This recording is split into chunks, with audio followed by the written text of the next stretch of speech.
성부와 성자와 성령의 이름으로 아멘. 네, 찬미 예수님, 오늘 마태복음 오늘 두 번째 시간이죠.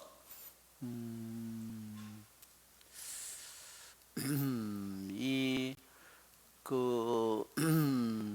자료는 주로 오늘도 프린트물을 나눠 드렸는데 질문이라고 되어 있습니다. 이 자료는 전부 다 아가페 바이블 스타디라고 여기에 인터넷에 다 여기에 있습니다. 아, 그래? 그 이상하다. 여기 다시 한번 가봐. 여기 제2방에 제2방에 혹시나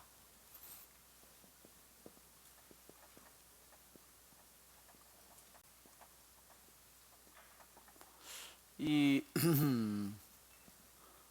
여기에서 한 거기 때문에 나중에 이걸 찾는 거를 한번 보여드리도록 하겠습니다. 뭐 쉽게 찾을 수 있으니까 여기 보면 여기서 우리들이 인터넷에서 들어가 보면 뭐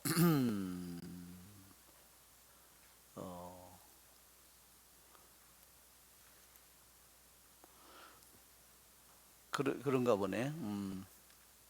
그러면 영어로 야후를 들어가서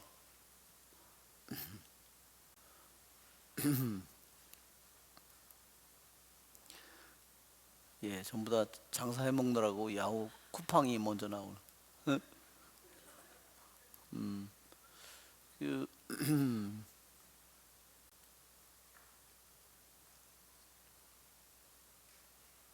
그러면 여기에서 아가페 바이블 스타디라고 치면 금방 아가페 예, 카톨릭 스터디 카톨릭이라고 되어 있는 이게 해보면 이게 나옵니다. 이게 열린 겁니다. 아가페 바이블 스터디 카톨릭까지 치면은 되겠습니다. 그러면 이 페이지가 열립니다. 여기에 이게 색깔이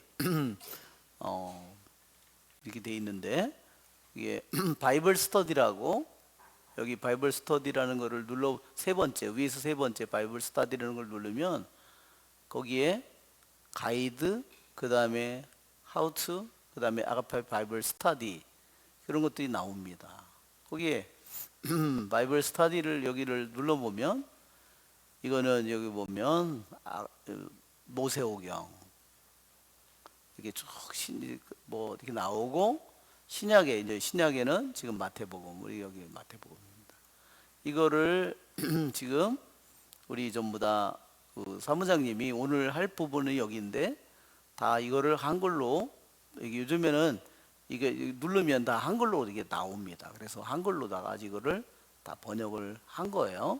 그래서 그 자료는 너무 양이 많기 때문에 그래서 그거를 그 한글로 다 여러분에게 프린트해 드릴 수는 없기 때문에 그래서 그거를 가지고 지금 여기다 띄워놓고 이제 하는 거죠. 하는 겁니다. 그래서 오늘 우리들이 공부할 부분은 아가페 바이블 스터디 오늘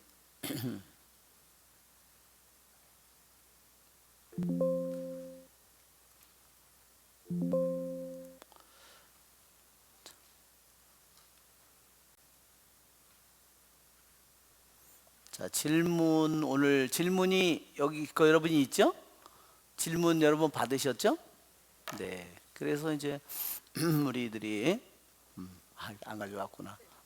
감사. 그래서 여러분들이 그래서 혹시나 내가 영어로 찾아볼 사람들은 이걸 찾아서 이렇게 보면 됩니다.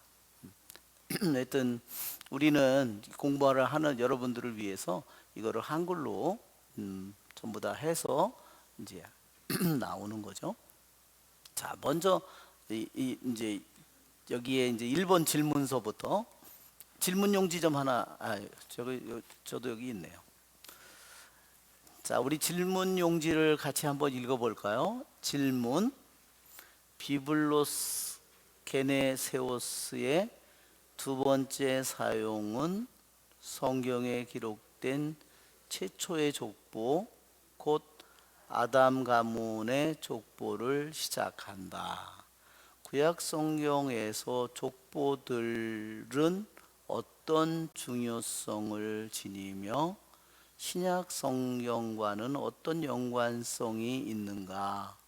또한 인간의 타락 이후 창세기 3장 15절에서 하느님께서 약속하신 구원과는 어떤 관련이 있는가? 자, 여기에 비블로스 게네세오스라는 말이 왜 여기서 나왔을까? 여기에 이 지금 비블로스 게네세오스라는 이 말이 나왔다는 겁니다. 우리는 잘 이게 왜 이런 말이 나왔는지 모르지만 여기에 보면 마태복음 1장 1절이 어떻게 돼요?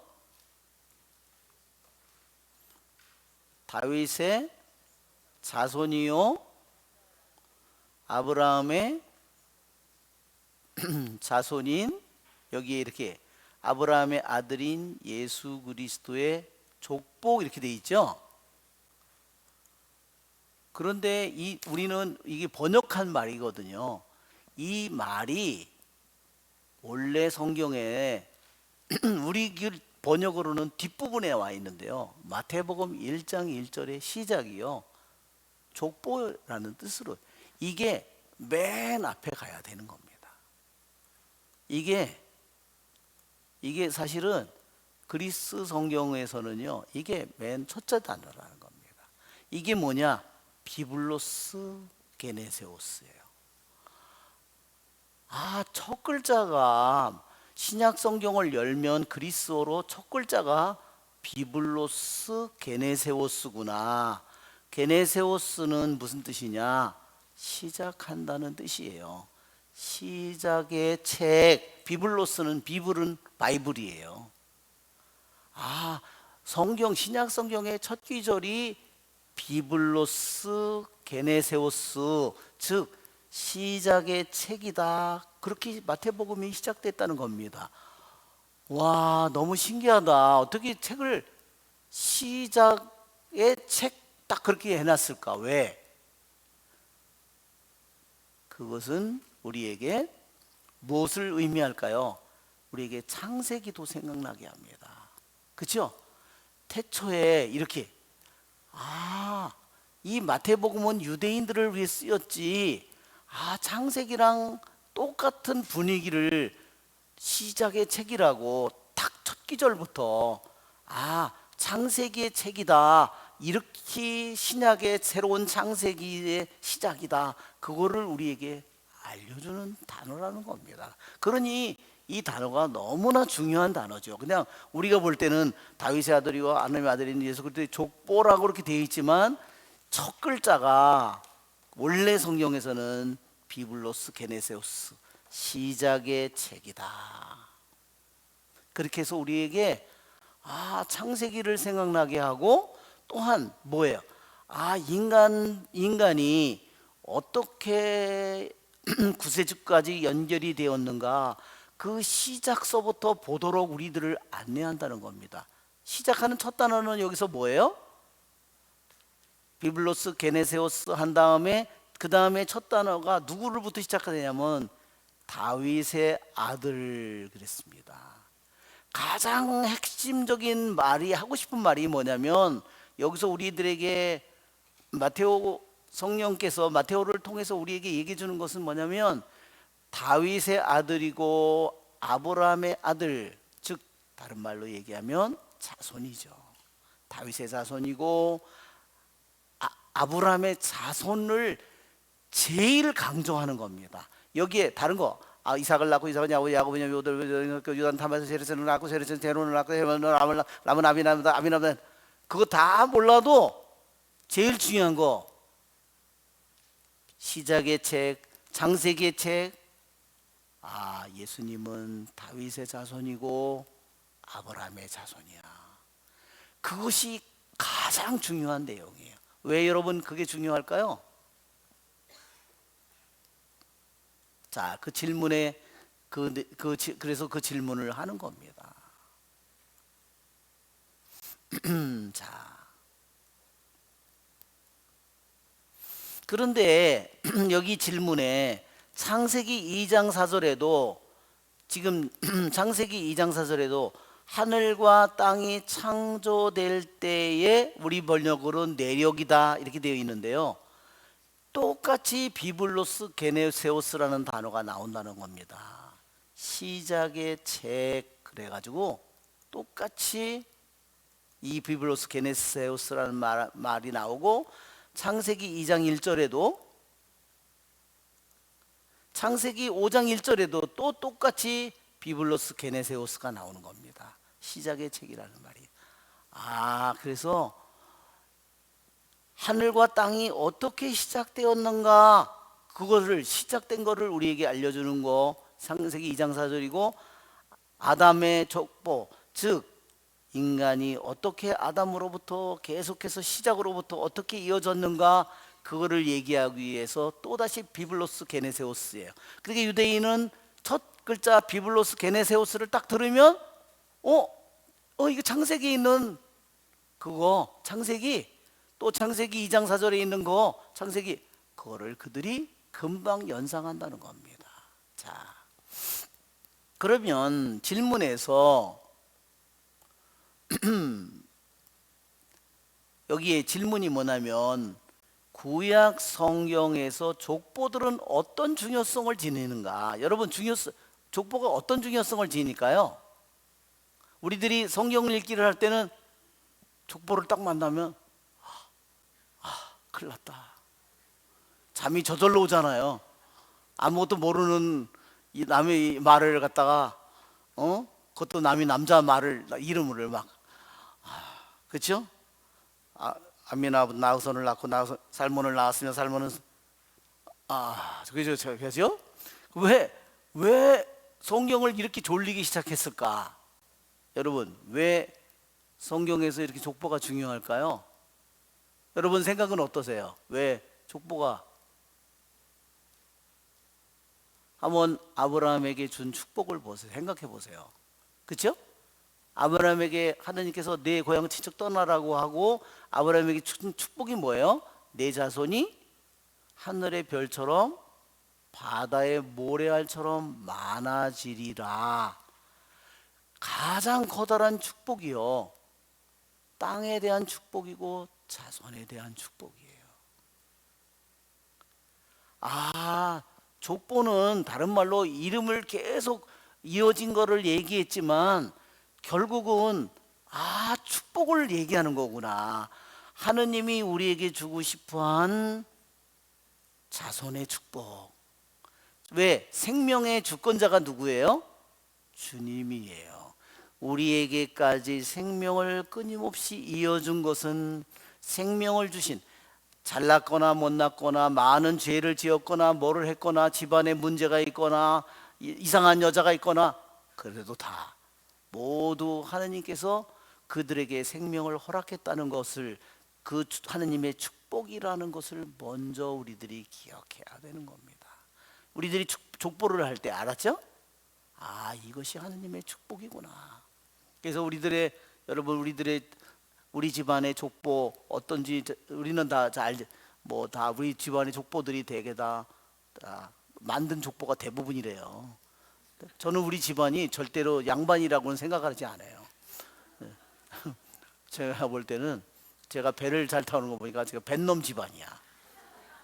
그래서 자세한 건 몰라요. 좀 나오질 않아요. 근데 다 만들었다고 그쵸? 누가 우리 집안은 원래 쌍놈이고 노예였다고 누가 그런 집안 족보 봤어요?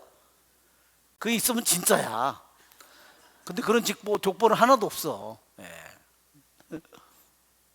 예.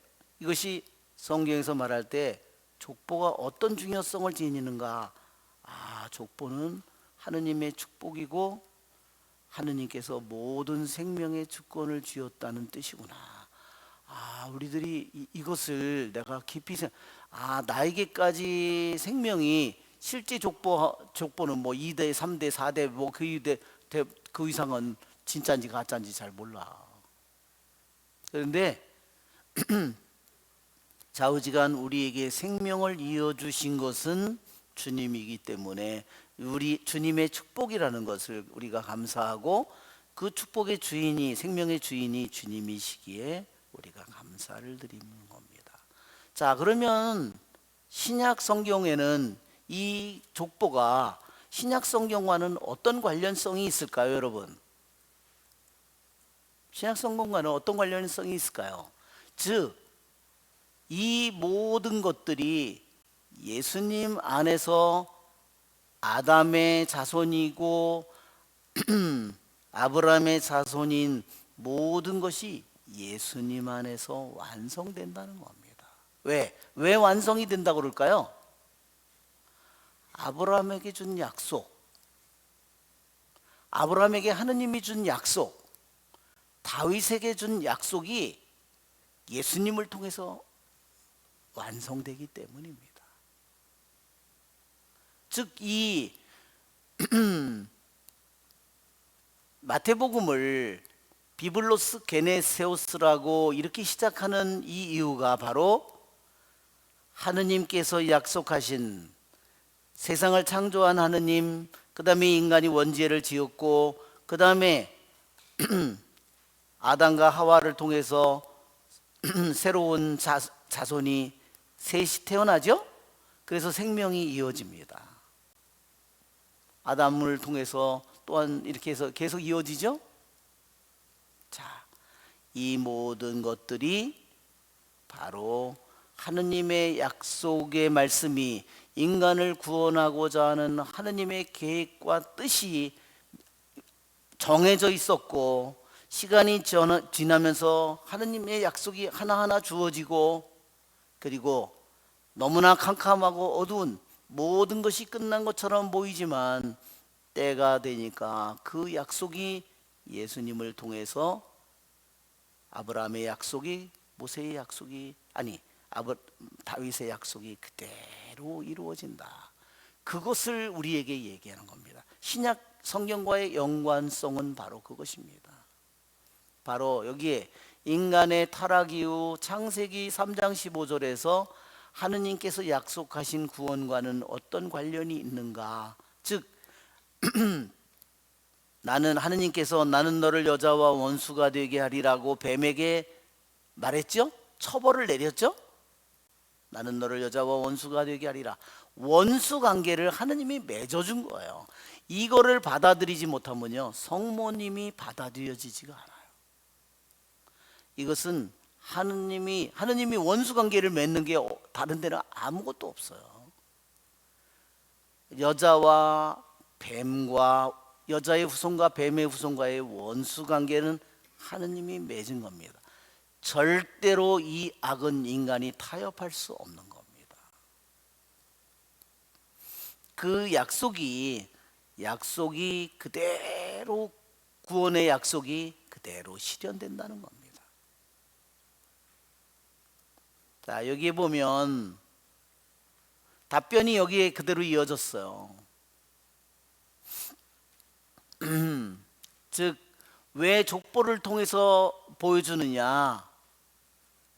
구약의 하느님의 약속이 그대로 끊어지지 않고 그대로 그것이 끊임없이 연결되어서 인간의 생각으로는 모든 것이 끝난 것처럼 보였고, 다윗 왕조도 다 끝난 것 같고, 아브라함의 자손들도 다 끝난 것 같이 보였지만, 결국은 여인의 후손을 통해서 하느님의 약속이 드디어 완성되고 성취된다는 것을 우리에게 보여준다는 겁니다.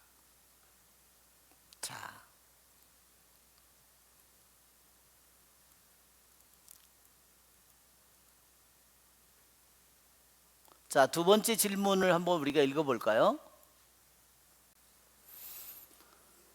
게네세오스라는 두 단어가 세 번째로 사용되는 것은 유다인 독자들에게 무엇을 의미하며 기원의 책이라는 말과 연결되는 이름은 누구인가? 누구이죠? 결국은 기원의 책, 그 책이 어디에서 왜 세 번째로 사용됐다고 그랬어요? 아까 창세기 2장 4절에 하늘과 땅이 창조될 때의 족보다, 하늘과 땅이 창조될 때의 시작의 책이다. 그 다음에 5장 1절에도 또 아담의 족보의 얘기가 나올 때 비블로스 게네세우스라고 했는데, 이 마태복음 1장 1절에서 비블로스 게네우스가 세 번째로 사용된다는 겁니다. 비블로스 게네우스가 뭘까? 기원의 책, 탄생의 책 또는 창세기의 책, 이렇게 여러분들이 생각하면 됩니다.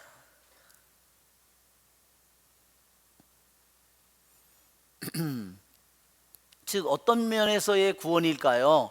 어떤 면에서의 새로운 시작일까요? 비블로스 게네세우스가 시작의 책인데, 세 번째는 마태복음 1장 1절이 시작의 책인데 뭐가 시작일까요?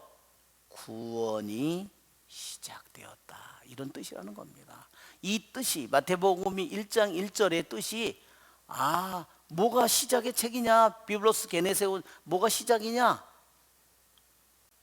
즉 예수님을 통해서 구원이 시작되었습니다. 인류를 위한 새로운 구원이 시작되었음을, 시작이라는 것을 의미한다는 겁니다. 정말 이가 한 구절 한 구절에 그러한 정말 그러한 뜻이 거기에 다 담겨 있고, 그 뜻을 유대인들이 알아듣기를 기다리는 겁니다. 자, 예수스라는 말은, 원래 예수스라는 말은 구약 성경에 나오는 여호수아입니다. 이게 여호수아라고도 읽고요, 예수아라고도 읽습니다. 요즘에는 주로 예수아라고 읽습니다. 그래서 예수님을 히브리어로 뭐라고 부르냐면 예슈아 그래요.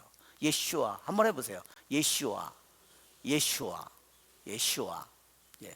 그러니까 히브리 구약 성경에서 여호수아기가 있잖아요.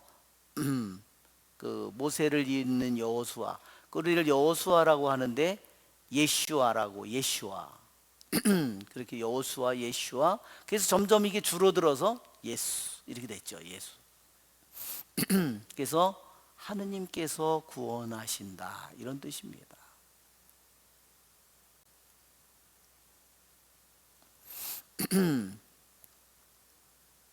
자, 다음 질문으로 가볼까요? 네.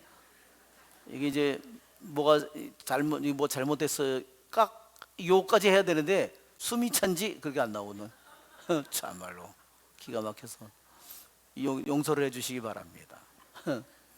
질문 같이 읽어볼까요? 성마테오가 유대인 독자를 향하여 그리스도라는 칭호를 사용한 것은 어떤 의미를 지니는가? 예, 여기에 정말로 이름들이, 성경의 이름들은 정말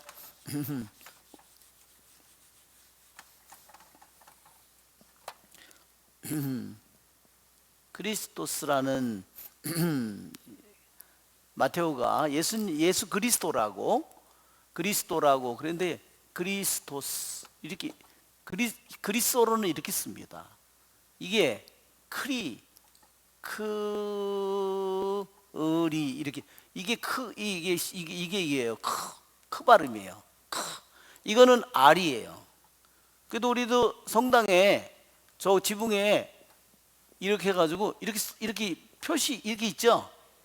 여기 보면 성당이 뭐 PX인가 보다, 뭐 물건 파나 보다. 이렇게 알아듣는 사람들은 말도 많아요. PX가 박스인가? 이렇게 어떤 사람은 박스라고도 생각합니다. 이 박스는 평화입니다, 라틴어로. 이게 뭐냐면요, 그리스도 이거를 원래는 P자가 이렇게 된 게 아니라요, 원래는 이렇게 돼야 되는 거예요. 원래는 그러니까 제대로 된 거는, 제대로 되려면 이게 이렇게 돼야 되는 겁니다. 이렇게 되고 이렇게 된 겁니다. 그러니까 하나는 크자고요, 하나는 R자예요. 영어로 R자예요. 크리 이렇게 된 겁니다. 크리. 그 다음에 스토스가 빠졌네. 크리스티, 이건 T자예요. 이거는 T자입니다. 그래서 프란치스코 십자가 타오 십자가라고 그랬잖아요. 위에가 없잖아요. 이게 이렇게 돼 있잖아요. 그리스어는 T자를 이렇게 씁니다. 크리스토스. 예, 크리스토스. 예.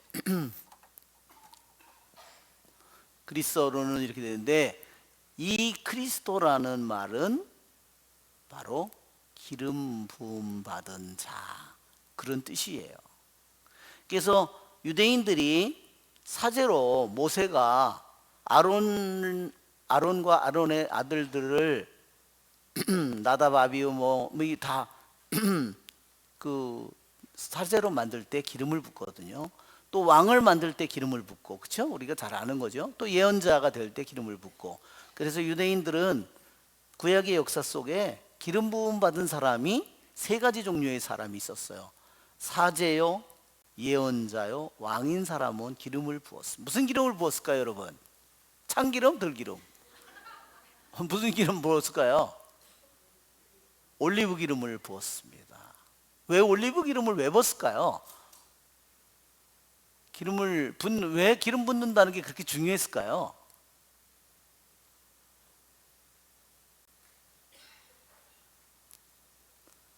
기름을 한번 여기 여러분 머리에 기름이 부어진다고 한번 생각해 보세요. 그러면 기름이 흘러내리겠죠? 머리를 타고, 그렇죠? 이게 얼굴로 이렇게 해서 내릴 거 아니에요.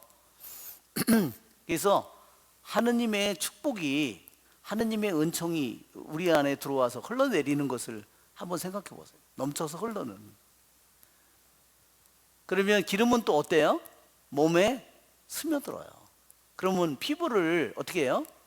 아주 빛나게 해주고 매끄럽게 해주고 젊게 만들고, 그렇죠? 그렇게 만들어주죠. 이것이 바로 사람들에게 하느님의 은총이 하늘로부터 우리에게 부어져서 우리들에게 넘치고 그것들이 흘러내린다는 거, 우리들 모두를, 그래서 우리들 안으로 스며들어가고 우리들 자신에게 힘을 준다는 것을 그래서 그 다음들은 옛날에 아프면 이 근동 사람들은 뭐가 부딪혀서 아프든지 뭐가 아프든지 뭐가 쑤신다든지 뭐 하면 그 사람들 뭘 발랐을까요? 올리브 기름 발랐어요. 상처나면 제일 먼저 뭘 발랐을까요? 감염되지 않도록 올리브 기름을 바른 겁니다. 뭐 흙에 뭐에 쓸리고 뭐하고 화살에 맞았다, 칼에 베었다, 상처에 입었다, 그럼 뭘 벗을까요? 올리브 기름을 벗습니다.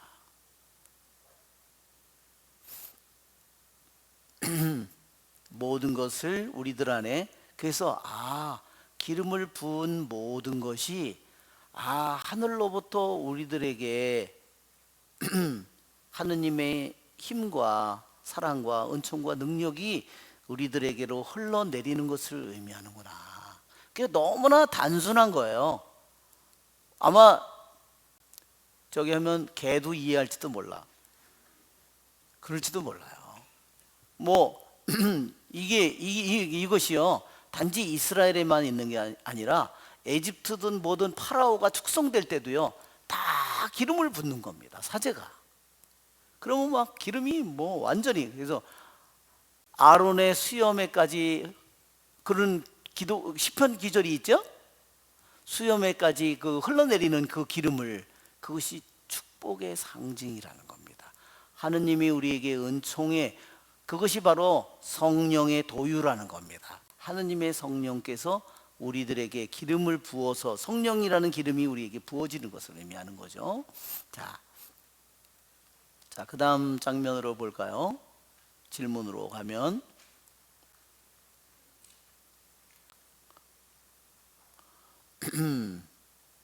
자, 질문 같이 읽어볼까요? 아브라함이 다윗보다 앞선 인물이며 이스라엘의 조상임에도 불구하고 왜 성마테오는 예수 그리스도를 먼저 다윗의 아들로 소개한 다음 아브라함의 아들이라고 부르는가? 그렇죠? 시간적으로 보면 분명히 아브라함이 시대가 더 앞섰는데도 아브라함을 먼저 부르고 다윗을 불러야 되는데 왜 다윗을 먼저 불렀을까? 그것은 정말로 우리들이 해야 될 질문입니다. 그러니까 여기 답변에서도 나타나는 것처럼 예수님께서 아브라함의 자손이라는 사실보다는 다윗의 자손이라는 게 더 중요하다는 겁니다. 왜 그렇죠? 아브라함의 자손은 너무 만민에게 다 열려져 있는 그런 약속이에요. 그런데 다윗에 대한 약속은 다윗의 왕조가 영원히 이어지리라는 약속이거든요. 그러니까 아브라함의 후손이라는 사실보다 다윗의 후손, 즉 왕손이라는 사실을 더 강조한 겁니다.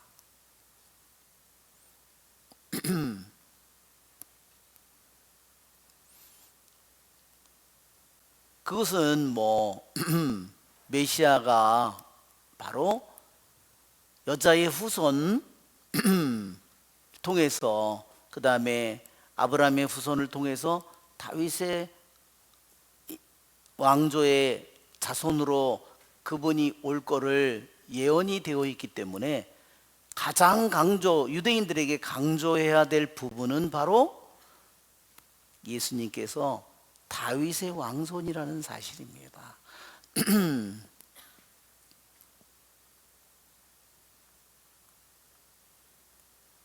그런데 이제 예수님께서 태어날 때는 누가 다윗의 자손인지도 잘 알을 수가 없었어요.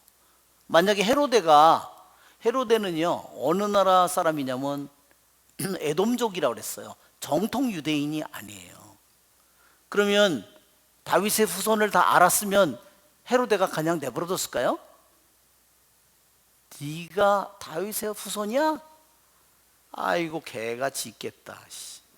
그렇죠?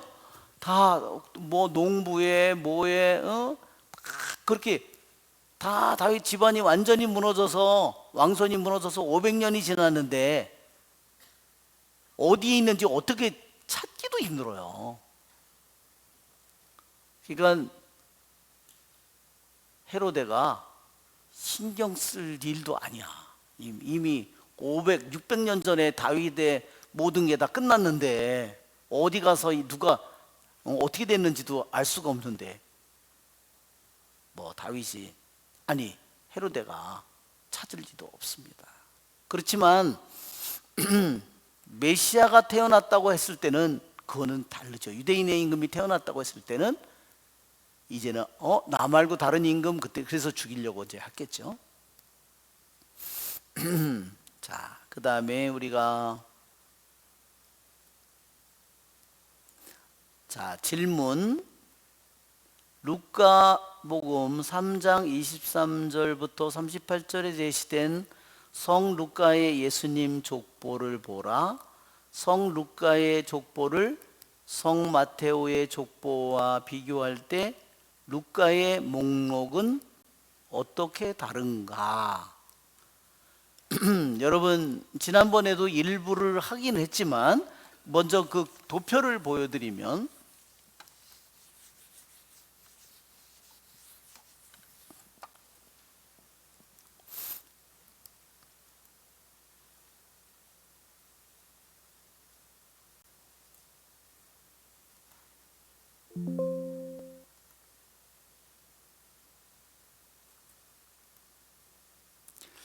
도표를 예수님 족보를 보면 루카복음하고 마태복음이 분량에서도 이렇게 보면 이쪽은 왼쪽은 마태복음이고 오른쪽은 루카복음인데 이름이 훨씬 많죠? 이렇게 이름이 짧잖아요. 마태복음은 짧은데 루카복음은 훨씬 많아요. 14대 14대 14대로 이렇게 연결됐다고 그랬어요. 아브라함서부터 다윗 왕까지 14대, 솔로몬서부터 여코니아까지 14대, 스알티엘부터 예수님까지 14대 이렇게 돼 있는 이렇게 했는데 여기에는 차이가 뭐냐면 아브라함서부터 다윗까지만 같고요. 나머지 내용이 다 달라요. 아니 이놈의 집안이 어떻게 된 집안이 콩가루 집안인가 도대체가 어떻게 이렇게 집안인데 왜 이렇게 다를까? 마태, 마르코, 루카복음 아브라함서부터 다윗까지는 똑같아요. 족보가. 그런데 그 다음서부터 다윗 아들서부터 하나는 마태복음은 솔로몬으로 이어지고요. 루카복음은 나단으로 이어져요.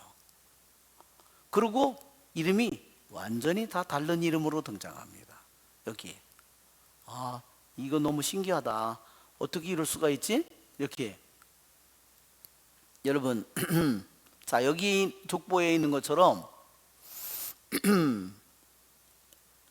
자, 아브라함서부터 다윗까지만 요까지만 똑같고요.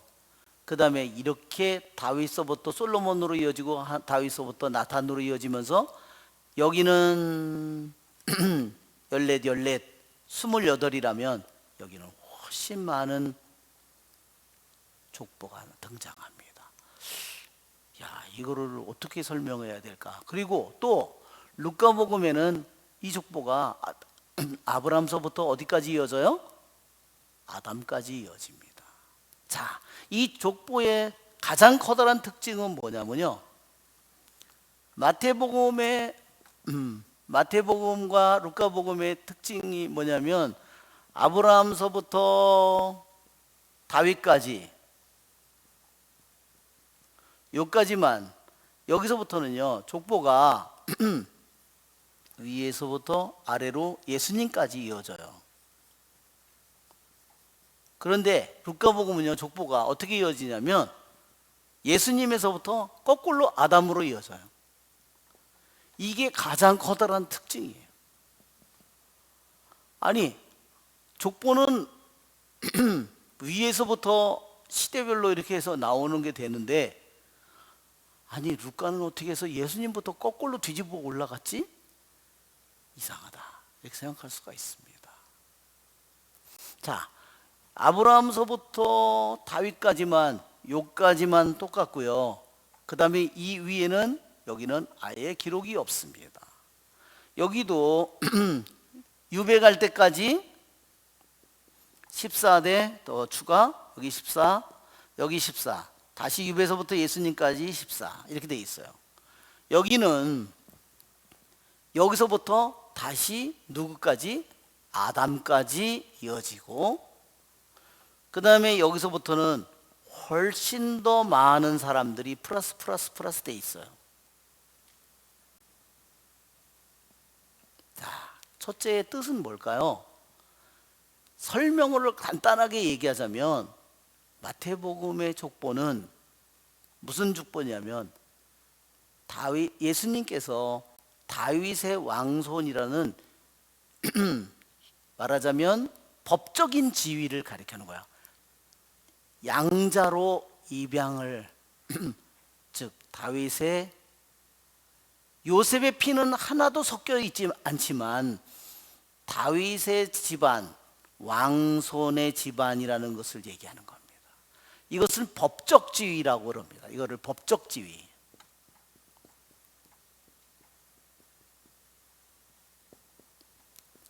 이 법적 지위를 확인하는 가장 커다란 게 유대인 사회에서는요. 입양만 동생의 아이든 형의 아이든 입양하면 무조건 그 다음에 형 저기를 하는 거예요. 남의 집에서 데려오든 뭐 하든 상관이 없어요. 그것이 굉장히 입양의 자유로운 거기에 법적 지위를 부여했는데 성경에서 요셉에게 천사가 뭘 가르쳐줘요? 그 이름을 예수라 하여라. 유대인 사회에서요 아기가 태어나면 아기의 이름은 누가 짓느냐? 아버지의 권한이에요. 그래서 천사를 통해서 요셉에게 아버지의 권한을 준다는 것을 보여주는 겁니다. 그러면 이 거꾸로 올라가는 이것은 뭐냐? 여기에는 바로 예수님께서 인간의 많은 죄와 잘못이 있지만, 약점이 있지만 그 모든 인성을 회복시킨다는 뜻을 가지고 있습니다. 이것은 누구의? 성모님의 혈통에 따른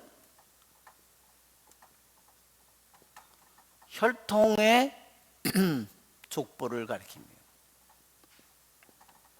자, 여기에는 가장 중요한 것이 예수님의 아버지가 요셉이잖아요. 요셉의 아버지가 누구로 되어 있나요? 성경에 보면 야곱이라고 되어 있죠. 여기에서 이 족보에서를 보면 야곱이 요셉을 낳아요. 근데 여기서는 누가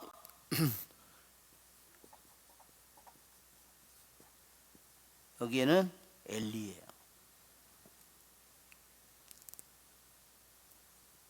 아마 여러분 한번 성경을 한번 찾아서 보시기 바랍니다. 읽어보세요. 찾아보세요. 한번 마태복음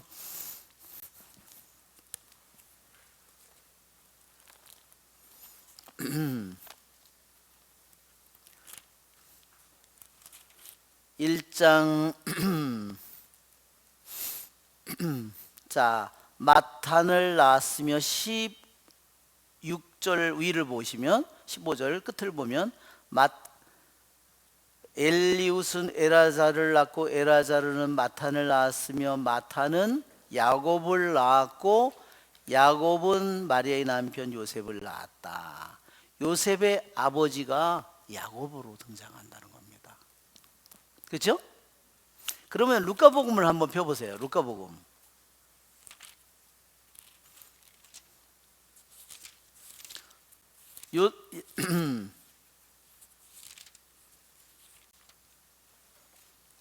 루카복음 3장 족보를 보시면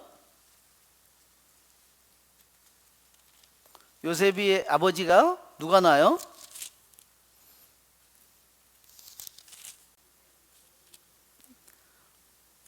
요셉이 그분을 요셉의 아들, 요셉은 누구의 아들? 23절 엘리의 아들. 요셉은 엘리의 아들. 어머, 이게 아버지가 이러면 안 되는데 이거 왜 이렇게 된 거야? 그렇죠? 자, 이거는 예수님의 법적 지위를 뜻하는 양부인 요셉의 혈통이고요. 요셉의 족보고, 이것은 누구의 족보예요? 성모님의 족보예요. 성모님 아버지의 족보예요. 성모님 아버지 이름이 뭐예요? 요아킴이잖아요. 요아킴. 그렇죠? 요아킴. 그리고 엄마는 안나. 요아킴을요, 그 히브리 사람들은 요 이름을 엘리야킴. 이 엘리야킴이 요아킴이 돼. 이게 줄이면 엘리라고 부르는 겁니다.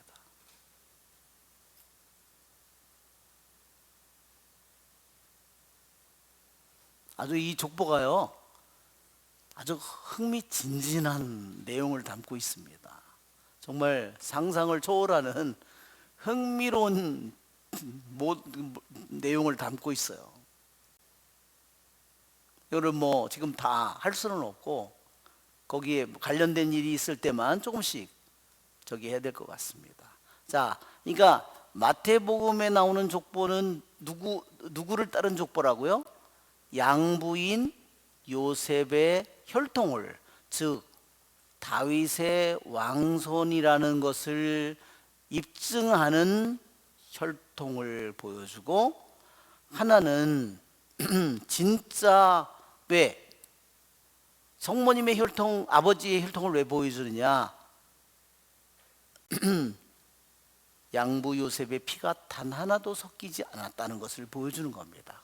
반대로, 정반대로 오직 성모님을 통해서만이 태어났다는 것을 알려주는 혈통의 족보입니다. 하나는 법적 지위의 족보이고 하나는 혈통의 족보입니다. 다시 이제 질문으로 다시 돌아가겠습니다.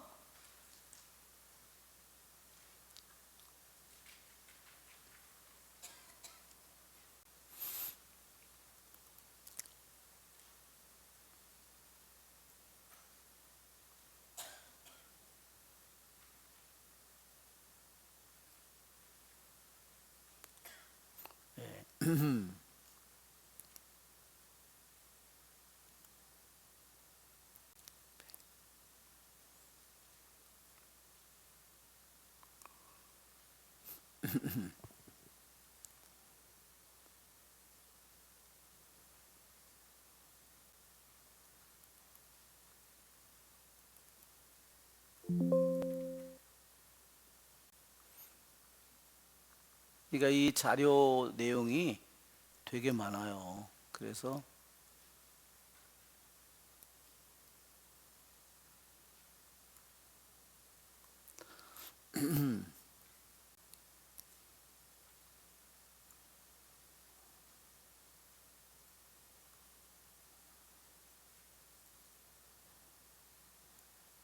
지금 이제 루카복음에 나오는 족보와 마태복음의 족보가 다르다. 특히 마태복음에서는요, 아브라함의 자손이고 다윗의 자손이라는 예수님이 그 사실에 집중적으로 그 사실을 보여주고 나머지는 다른 거는 다 다른 것들은 관심이 없는 거라고 볼 수 있어요. 그것을 할 필요고 그걸 하면 다 끝낼 수가 없잖아요. 그 관심이 오직 다윗의 자손이고 아브라함의 자손이라는 그 사실에만 집중적으로 그것을 보여주고 있고 14대로 하기 위해서 나머지 다른 왕들의 이름을요 다 말하자면 일부러 생략한 거예요. 그래서 14로 보여준 것은 다윗의 임금이요. 다윗의 임금이 히브리 말로는 이렇게 씁니다. 다빗. 이게 다빗이에요. 그러면 이게 숫자가 이게 668이에요. 이 히브리 언어는 다 알파벳에 숫자가 매겨져 있는 겁니다. 그 표가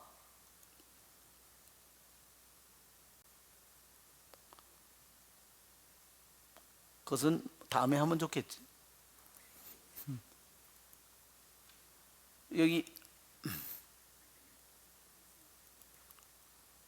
여기에 보면 자 여기에 알레벳 김무 달렛 해 바브 짜인 헤텟 요캅캅캅 라메 이게 이제 히브리 알파벳이거든요. 여기가 이게 첫 글자예요. 이게 알렙 이렇게 씁니다. 이거를 이렇게 써요. 알렙 이렇게 씁니다. 벳 김모 김 달렛 이런 식으로 이걸 쓰는데 첫 글자 영어로 우리 한글 A, B, C, D 이렇게 된 거예요. 이렇게 나간 겁니다. 한자 옛날 한자처럼 알렙 김모달렛 해부터 이게 여기인데 거기다가 숫자를 하나씩 매긴 겁니다. 알렙이 1이고 베이트가 1이고 김멜이 3, 달렛이 3 이런 식으로 간 거예요. 다 따지니까 다윗의 이름이 몇 번째? 6이 아니라 4네. 알렙, 김멜, 달렛 4네 4. 4, 4, 8이 6이네요. 6. 잘못 적어두네요. 자 여기 금방 거짓말이 드러났네. 자 알렙, 김모, 달렛 이게 달렛이잖아요. 다빗 이 두 개의 다 이게 우리 디귿과 같은 겁니다. 바우 달렛. 그래서 4, 4, 6, 8 여기 뭐 지금 그걸로 해서 말하자면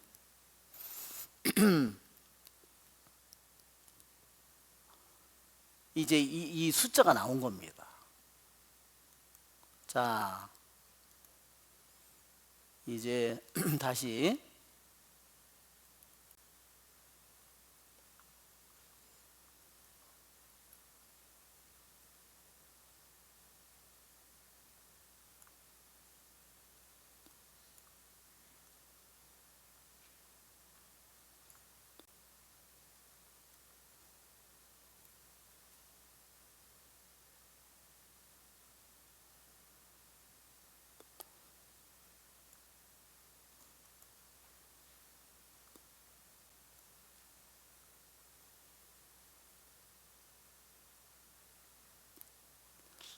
자, 우리 그 다음 질문을 보면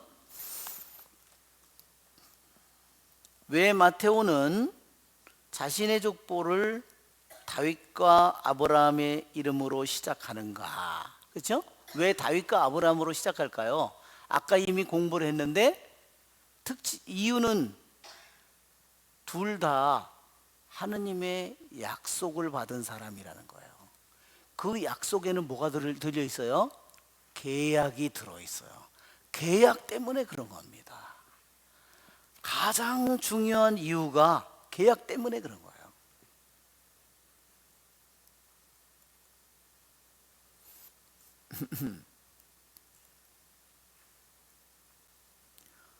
자, 구약에는 몇 가지 계약이 있나요? 구약에는 대충 6가지의 계약이 있습니다. 어떤 계약이 있나요? 첫째는 아담과의 계약이라고 그래요. 그 아담과의 계약이, 아담과 하와와 맺은 계약이 이미 낙원에서 깨지는 겁니다. 그래서 다시 두 번째 계약이 노아를 통해서 맺어요. 노아와의 계약. 그 다음에 세 번째 계약이 아브라함을 통해서 맺어지는 계약이에요. 네 번째가 모세를 통해서 십계명으로 시나이산에서 맺어지는 계약이고, 이것이 계약들 중에서, 구약의 계약들 중에서 가장 대표적인 계약이에요.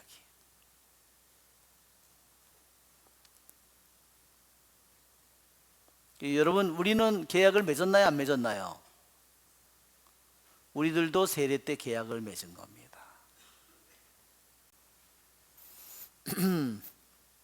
우리들이 하느님과 세례를 통해서 맺은 계약을 우리들이 이것이 얼마나 중요한지를 모르면 자기는 자기 스스로 하느님을 저버렸고 자기의 멸망 속에 떨어져 있는데도 모르는 거나 마찬가지예요.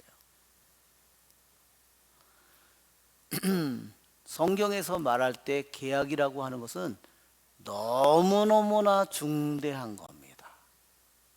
내 재산, 건강, 목숨, 가족, 국가, 어떤 거하고도 비교할 수 없을 만큼 중요한 게 계약이에요. 왜? 계약을 맺을 때 짐승을 잡아서 반을 쪼개놓고 계약을 맺기 때문입니다. 그러면서 계약을 그렇게 맺는 이유가 뭔지 아십니까? 아브라함도 계약을 맺을 때 하느님께서 짐승을 다 쪼개서 놓고 가운데로 걸어가라고 그러죠? 왜 그러죠? 네가 이 계약을 지키지 못하면 너도 이 죽은 짐승의 운명처럼 될 거다, 그런 거예요. 너만이 아니라 고대 근동의 계약은 뭐냐면요, 네가 나와 맺은 계약을 지키지 못하면 네 목숨뿐만 아니라 내 아내, 내 자식들, 내 나라, 모든 신화, 모든 것들이 이렇게 내장이 갈라질 것이고 내장이 쏟아질 것이다, 그것을 말하는 거예요. 얼마나 중대한 일인지 아시겠죠? 단지 한 개인의 목숨, 재산이 달린 게 아니에요. 정말로 중대한 겁니다. 여러분, 인간의 말도 내가 남녀가 해서 그거를 어기면 정말 피눈물 나게 만드는 건데, 하느님과의 계약을 내가 어겼다, 그건 끝장난 거예요. 거기는 희망이 없는 겁니다. 하느님이 그러니까 사람들이 죄가 뭔지를 못 알아듣는 거예요. 하느님과 자기가 맺은 계약이 얼마나 중대한지를 알지 못하기 때문에 죄가 뭔지를 모른다는 거지. 죄에 대한 개념이 없는 거예요. 우리들은 성인들을 통해서 죄가 무엇인지를 알아듣게 되는 겁니다. 내가 정말로 심각한 어마어마한 일을 저질렀다는 사실을 내가 깨닫는 게 계약이라는 걸 알아야 깨닫게 되는 겁니다. 고대 근동에 지금으로부터 3000년 전에 그 사람들이 계약을 맺을 때 그 기절들이 다 나오는 겁니다. 너와 내 사이에, 너의 가족과 나의 가족, 너의 부족과 나의 부족 사이에 이 계약을 어기는 날, 너는 이렇게 내 온몸이 가운데가 잘려져서 내장이 쏟아지고 이 모든 일을 하더라도 너는 한마디도 할 수 없어, 이런 뜻입니다. 그래서 하느님께서 계속해서 계약 그래서 하고 마지막에 예레미야를 통해서 새 계약을 너희와 맺을 날이 온다. 그 새 계약이 누구를 통해서 맺어져요? 예수님을 통해서. 어디서? 최후 만찬에서 이루어지는 겁니다. 내 계약의 피다, 그러는 겁니다. 그러니 여러분, 우리들이 그 미사를 통해서 그것을 내가 모시면서 내가 주님을 짓밟는다고 한번 생각해 보세요. 가장 내가 신자 아닌 사람보다 내가 가장 정말 어마어마한 죄를 짓는 거죠. 자, 오늘 여기 질문 요 앞에서 끝내야 될 것 같아요. 오늘 계약이라는 말이 나왔기 때문에 저기서 마태오는 자신의 족보를 다윗과 아브라함의 이름으로 시작하는가? 혈통적인 연관성이 외에 어떤 게 중요한 거냐? 다윗과 아브라함이 어떤 공통점이 있느냐? 계약입니다. 계약. 아브라함과 맺은 계약, 다윗과 맺은 계약. 자, 오늘은 여기서 끝내야 될 것 같아요. 자, 은총이 가득하신 마리아님 기뻐하소서. 주님께서 함께 계시니 연중에 복되시며 태중의 아들 예수님 또한 복되시나이다.